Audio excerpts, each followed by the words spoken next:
In the heart of Nuremberg, Germany, there's a house with a very steep roof.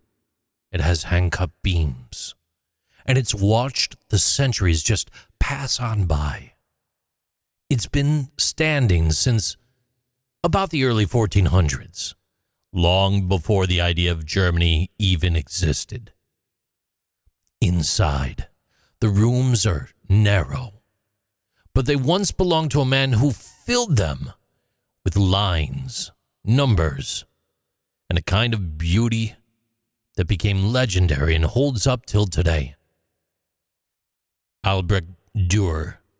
He was born in 1471. He was a painter's son who became one of the most exacting minds of the entire Renaissance. He drew like a surveyor, carved like a technician, and he wrote like a teacher. By the time that he turned 24, he was running his own workshop, and by the time that he passed in 1528, his name was known from Venice to Antwerp. His medium, it was the woodcut, the copper plate, the blank page. And his breakthrough was precision. Take his Melancholia one, etched in 1514, just under 10 inches, 25 centimeters across. It's extremely dense with detail. A winged figure slumped in thought. A ladder reaching nowhere. A strange stone shape. And a square of numbers that adds up to 34, no matter how you slice it. Some, they see it as a self-portrait of the mind under pressure. But others call it a puzzle that's never been solved. And what is clear is that every inch was measured, every line placed with intent. That same year, Dürer engraved Night, Death, and the Devil. A lone rider moves through a narrow path, and death holds an hourglass. The devil lingers just behind, but the night does not flinch. The entire image shaded in fine lines. No larger than a sheet of paper. It feels like a still frame from something bigger, something like a movie, something like real life. It wasn't just meant to be seen. It was meant to hold. Dürer didn't just make images. He explained how they worked.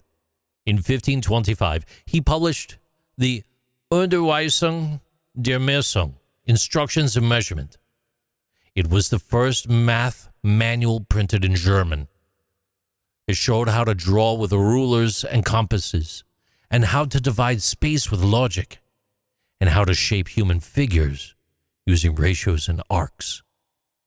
The tools were very simple: wood, ink, and pressure. But the thinking, it was hundreds of years ahead of its time. He broke down the human form like a draftsman, measuring arms and skulls with calipers, turning curves into equations. He wasn't guessing at beauty, he was mathematically calculating it. Dürer had traveled to Italy in 1494 and again in 1505, and there he studied under Giovanni Bellini, and he helped him understand light, color, and oil technique. But Dürer didn't trade his German roots for Italian softness. He kept the hard line. He believed that structure, clear, defined structure, it wasn't just visual, it was moral. You can see that belief in his self-portraits.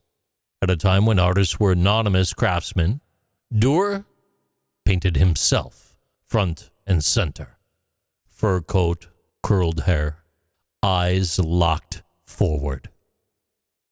In his 1500 portrait, he placed his initials and A over a D just above the date. And that monogram became his signature, and in a way, his brand. He used it on prints that traveled across Europe.